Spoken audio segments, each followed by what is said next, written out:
Parce que là où Dieu met notre paix, c'est pas en fait nous qui devons imposer à Dieu comment doivent être ces endroits. Et là, c'est ce que Christ était en train de dire. Si tu connaissais les choses qui sont attachées à ta paix, si tu connaissais le temps de visitation. Il y a des gens même dans la vie sociétale qui perdent beaucoup de personnes que Dieu a mis à côté d'eux, que Dieu les a donnés. Parce qu'en fait, à partir d'eux, ils recevront certaines choses. Ils recevront certains avantages. Mais souvent, comme l'homme juge, suivant ce qu'il voit, ils n'ont pas vu l'intérieur. En toute sincérité, moi j'aimerais te prendre comme mon épouse. Je veux qu'on voit ça, qu'on réfléchit. Tu vois tout de suite la réaction. Hé, vraiment toi là tu es courageux toi. Toi là vraiment c'est toi qui viens vraiment t'approcher de moi. Là il parle par rapport à l'état sociétal de la personne. Mais l'état sociétal d'une personne aujourd'hui ne définit pas en vrai ce qu'elle serait demain. Une personne peut être en grande difficulté aujourd'hui, mais demain là c'est cette personne qui va te soutenir. C'est celle-là qui va te venir en aide. Et beaucoup de temps après, ces personnes qui ont été rejetées, ces mêmes personnes qui les ont rejetées, les ont vues prospérer, les ont vues avancer. Mais sauf que trop tard pour eux. Ces personnes finalement se retrouvent avec des personnes de parcours, des gens avec qui ils doivent cheminer. Alors ce que Dieu dit à l'église, c'est qu'on doit faire attention à la visitation. Et on doit mettre de l'ordre dans nos pensées. Regardez par exemple le capital. Vous savez, un capital, c'est quelque chose de tout petit. La parole de Dieu parle des lois, des semailles et de la moisson. Ce qu'on doit s'aimer. Il y a des gens même de foi que Dieu a béni, même avec 200, 400, 500 euros, qui ont fait des grandes carrières, qui ont acheté des maisons. Simplement, ils ont compris qu'aujourd'hui, c'est un temps de grâce, un temps de bénédiction que Dieu me donne, et ce capital, je peux l'investir quelque part et me donne quelque chose de bien. Il y a des gens aussi qui ont saisi la grâce. Tiens, c'est Dieu qui m'appelle, que je travaille à telle petite activité. Même dans la maison de Dieu. Vous savez, au temps de David, quand l'arche devait être ramenée chez David, ils ont eu peur, mais l'arche est partie auprès d'Obed-Édom. Si tu étudies la personne d'Obed-Édom, c'est quelqu'un qui faisait accueil, c'est quelqu'un qui faisait portier, mais il avait un cœur d'une personne qui aimait Dieu, qui craignait Dieu, par rapport à la responsabilité qu'il avait reçue, et finalement, il fut retrouvé le choix de Dieu. Regardons dans la parole de Dieu, il y a eu beaucoup d'apôtres, 12. Mais quand vous allez noter, on n'a pas parlé des œuvres, des actes de tous les 12. Mais on a parlé des œuvres d'un diacre qui s'appelait Étienne. Parce que cette personne, dans son âme, dans son esprit, elle a été trouvée agréable au devant de Dieu. Et il a eu beaucoup d'œuvres dans sa marche avec le Seigneur. Alors, faisons beaucoup attention. Apprenons déjà à comprendre que nous avons des fois une pensée à nous, et que nous devons conformer à la pensée de Dieu.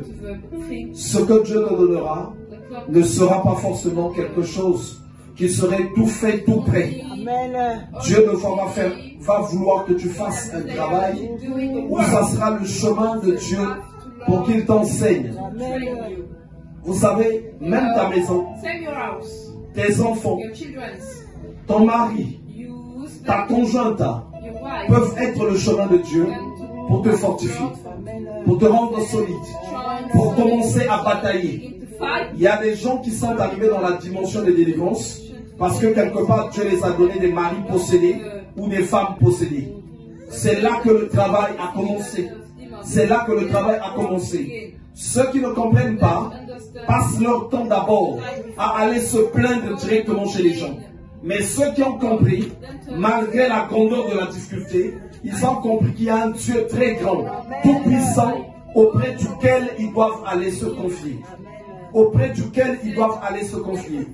Seigneur, sauve-moi, délivre-moi de cette sorcellerie, délivre-moi. Dieu sait que pour certaines personnes, pour que ta foi ou ta dimension chrétienne augmente, il faut qu'il fasse que tu sois entouré d'autres troubles. Que tu sois entouré d'autres troubles. D'abord, celui qui n'a pas de problème ne prie presque pas. Il dort. Il vit tranquillement. Mais celui qui voit le crocodile, celui qui voit le boa, il sait que le médecin ne peut pas arrêter le boa. Il sait que le médecin ne peut pas arrêter le crocodile. Alors cette personne-là va être obligée de prier, va être obligée de jeûner. Alors la visitation se fait pas à notre manière à nous, mais à la manière de Dieu. Vous allez voir, ceux qui ont connu beaucoup de combats, c'est les personnes, quand tu les entends même dans leur chant, quand ils chantent, ça va être différent d'une personne qui chante seulement. Ceux qui ont connu les grands combats, les combats de la vie de tous les jours, leur manière de servir le Seigneur va avoir plus d'impact que ceux seulement qui sont en train, voilà, d'avancer. Alors, quand tu vois des combats, ne pense pas que Dieu n'est pas forcément là. Il peut y avoir des combats et Dieu, voilà pourquoi il dit aux enfants d'Israël, celui qui s'appelle du nom de je suis. Celui qui s'appelle du nom de je suis. Les combats sont là et Dieu aussi est présent. Monte, monte, monte, monte, monte. Aucun sorcier, aucun démon, aucune puissance mystique ne peut être supérieur à Dieu. Mais le Dieu qui nous visite, le Dieu de la visitation, est supérieur à tous les esprits. Voilà pourquoi, malgré les batailles, malgré les combats, je ne dirais pas que je n'ai pas été visité. J'ai été visité. Et Dieu a un plan. Dieu a un plan. Et le plan de Dieu finira par s'accomplir. Donc, je vais faire une courte prière pour l'Église. Ma prière à moi, c'est que les lamentations puissent quitter ton cœur. Il est écrit ceci: ce que je crains, c'est ce qui m'arrive. Ce que je redoute, c'est ce qui m'atteint. Tes doutes à toi n'arrêteront pas les batailles. Mais s'accrocher à Dieu, se discipliner, c'est ça qui fera éclater la gloire. Il y a un moment donné, quand tu arrives au niveau où le problème est là, je vais aller prier. Tu vas voir, il va commencer à se passer beaucoup de choses. Dans nos batailles, Dieu nous enseigne. La situation qui te tourmente, celle qui t'emmène à aller te plaindre chez les gens. Si tu t'attaches seulement à Dieu, tu verras que cette situation sera maintenant une situation salutaire. La situation qui te ralentit, il y a Dieu qui est dans cette situation. Ça dépend seulement maintenant de comment tu la prends. Ça dépend de comment tu la prends.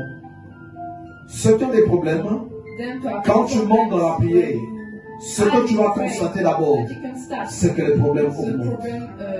Vrai ou pas vrai? Mais ça veut dire que le diable prend en face de ta prière.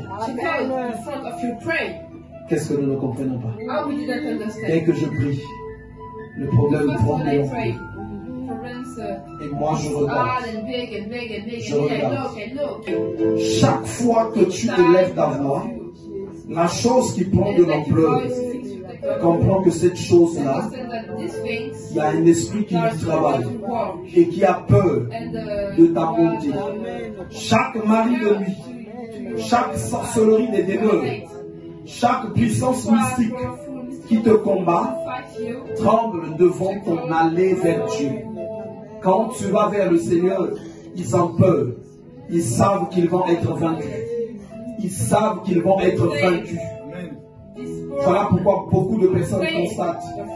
Dès que je suis en train de monter dans les prières, je sens qu'il y a la pression, les choses ne marchent plus. Même au travail, ça commence à se passer mal. Oui, parce que l'ennemi a entendu la voix qui est en train de monter. Et il sait que si tu continues comme ça, lui, il va perdre beaucoup de choses. Alors, qu'est-ce que je vais faire? Je vais fournir des efforts. L'ennemi vient même jusqu'à utiliser ton entourage le plus proche. Rappelez-vous que Pierre était apôtre. C'est sur lui que l'Église avait été annoncée que ça devait être bâti. Mais Jésus a dit à un moment donné, arrière de moi Satan. Le diable devait s'infiltrer dans l'entourage pour essayer de ralentir Christ. Parce qu'il partait à la croix et c'était pour la libération du monde entier. Alors ta prière de foi, c'est celle-là qui va libérer tes enfants. Ta prière de foi, c'est celle-là qui va libérer ta famille. Ta prière de foi, c'est celle-là qui va libérer un captivité dans ton bâtiment. Ta prière, c'est celle-là qui va libérer les enfants qui sont encore en toi, que tu vas enfanter, et tes petits-enfants, mais qui ont déjà été représentés dans le monde des ténèbres. Alors ta prière à toi va anéantir tous les pactes. Alors qu'est-ce que le diable va faire? Dès que tu pries, il est en alerte, il cherche à prendre des dispositions pour t'empêcher. Alors dès que je ressens ça, je monte vraiment en prière. Il y a des gens, tu prends la résolution que tu vas te mettre en retraite. Essayez souvent ce genre de choses. Tu vas te mettre en retraite. Tu vas constater des gens que tu ne voyais plus, des personnes importantes. Leurs coups de fil vont arriver. Ah oui, mais il faut qu'on se voit. Il faut qu'on se voit. Oui. Quand tu vois ces choses-là, c'est demain que tu commences ta retraite. Mais le téléphone sonne aujourd'hui. Demain, il faut qu'on se voit, il faut qu'on aille manger quelque part. Non, j'ai trop de bonnes choses à te dire.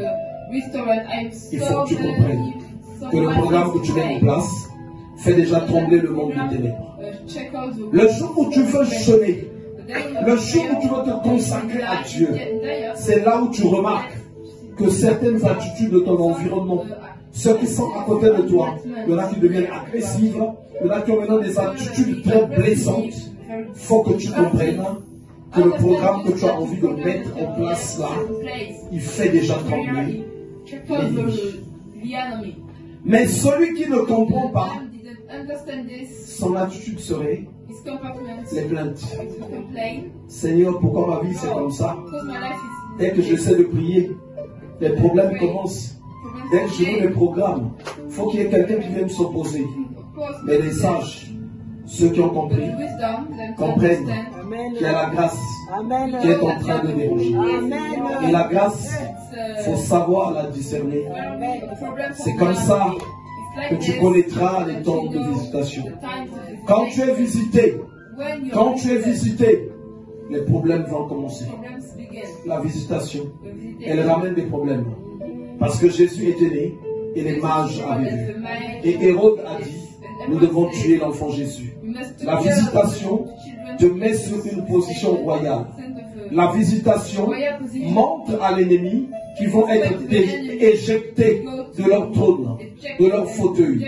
Toi qui as été visité, il faut que tu saches, s'il y a un sorcier qui régnait dans ta lignée, qui régnait dans ton quartier, qui régnait dans ta ville, automatiquement son fauteuil devient secoué. Il a conscience, tant que toi, tu seras dans la position de la visitation, lui, il finira par tomber. Alors, qu'est-ce que je fais? Je prête attention. Les temps où j'ai été visité, je ne joue pas avec. Je ne joue pas avec. Beaucoup de personnes, comme ils n'ont pas fait attention au temps qui leur a été donné de la visitation, ils partagent leur vie avec tout le monde. Et le fait de partager la vie avec tout le monde finit également par détruire, par étouffer la grâce de Dieu qui est en nous. Celui qui va être visité, peut-être par Macron, par Bill Gates, par les personnes riches, n'ira pas le partager avec ses amis. Et n'emmènera pas tout le monde là-bas. Parce qu'il sait que ses intérêts, il peut les perdre. Quelqu'un peut, quand c'est comme ça, le voler cette connaissance. Mais quand tu as été visité par Dieu, tu n'as pas compris qu'il y a des choses que tu ne peux plus partager avec tout le monde. Parce qu'en fait, tu n'as pas prêté attention à la visitation. Moi, j'ai compris quelque chose. Si la visitation arrive, c'est le temps maintenant d'être seul, d'écrire ce que tu vas faire avec cette visitation. Quelqu'un te dit, bon, écoute, il y a un président qui te rencontre, un homme d'affaires très élevé. Écoute, aujourd'hui, on devient amis, je reviendrai dans une semaine. Il faut que tu me dises un peu sur quoi on va avancer. Pendant une semaine, tu ne sortiras pas. Tu seras en train de réfléchir. Tu seras en train de méditer. Qu'est-ce que tu vas dire à la prochaine rencontre? Parce que cette visitation, c'est la prise à cœur. Alors, notre visitation qui vient de Dieu, si on peut déjà comprendre, ça ne se passera pas forcément comme nous on le pense, comme ce fut le cas de Joseph. Il avait été visité, Dieu lui dit, je t'élève la lune, le soleil et les 12 étoiles s'inclineront au devant de toi. Il a reçu cette parole. Quand il a donné la révélation, même à son père, qui était prophète, son père a tremblé. Mais les jours qui suivaient, il a failli être tué. Il a été vendu. Il a été revendu. Il est parti de prison en prison. Mais à aucun moment où il avait ignoré le temps de la visitation. S'il a ignoré le temps de la visitation, il ne devait pas bien marcher. Il allait même sortir avec la femme de Potiphar. Mais il avait compris une chose. Moi, j'ai été visité. Je ne suis pas n'importe qui. Même en prison, dans les différents endroits où il avait été conduit, il continuait de marcher avec Dieu. C'est des gens qui ont compris. La visitation, elle peut créer, emmener des problèmes. La visitation, elle peut entraîner des grandes difficultés. Mais ces difficultés-là seront toujours le chemin de Dieu pour t'enseigner, pour t'apprendre beaucoup de choses et pour te faire asseoir sur le fauteuil. Le fauteuil de la grâce, le fauteuil royal que Dieu a choisi. Si ce fauteuil-là, c'est un mariage, si ce fauteuil-là, c'est une élévation financière, si ce fauteuil-là, c'est le servir, tu finiras par t'asseoir sur ce fauteuil. Il suffirait seulement que tu prennes la visitation au sérieux. Voilà pourquoi, pendant que d'autres personnes pleurent pour tel problème, mais il y a d'autres personnes, au lieu de pleurer, ces problèmes-là les conduisent beaucoup dans la prière. Dans la prière, parce qu'ils ont compris, la visitation entraîne ces choses. Jésus est venu pour venir sauver le monde. Il a été visité lors du baptême, mais le monde n'a pas dit que voilà, nous t'acceptons. Le monde au contraire lui a dit, nous ne voulons pas de toi, ne viens pas régler nos problèmes, laisse nos malades tranquilles. Chaque fois qu'il faisait un miracle, le monde se levait pour chercher à lui donner la mort.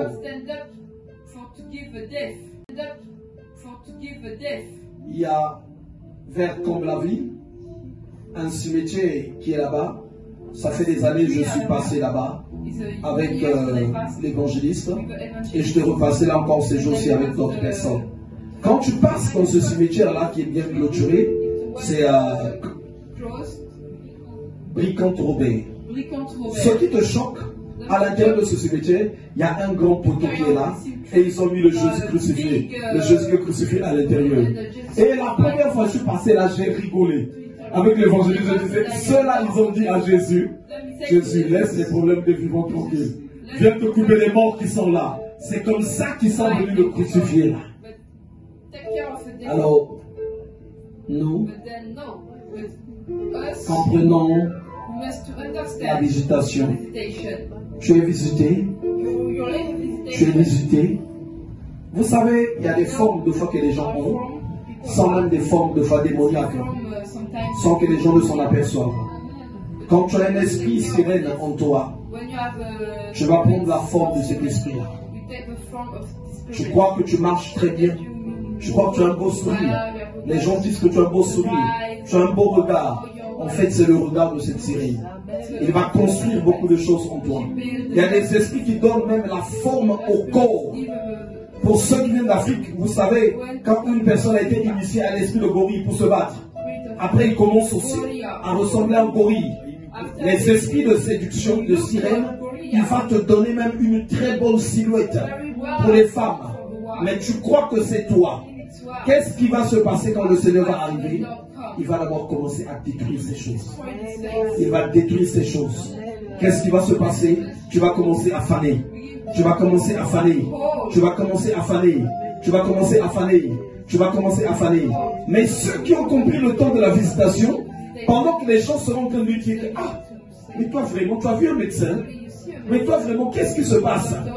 Eux-mêmes, ils vont comprendre que non, c'est le temps de la visitation. Mais dans ce fanement-là, il est en train de faner, c'est comme ça qu'il va se marier. Pendant que ceux qui sont très belles et très beaux, ils sont encore dans le célibat.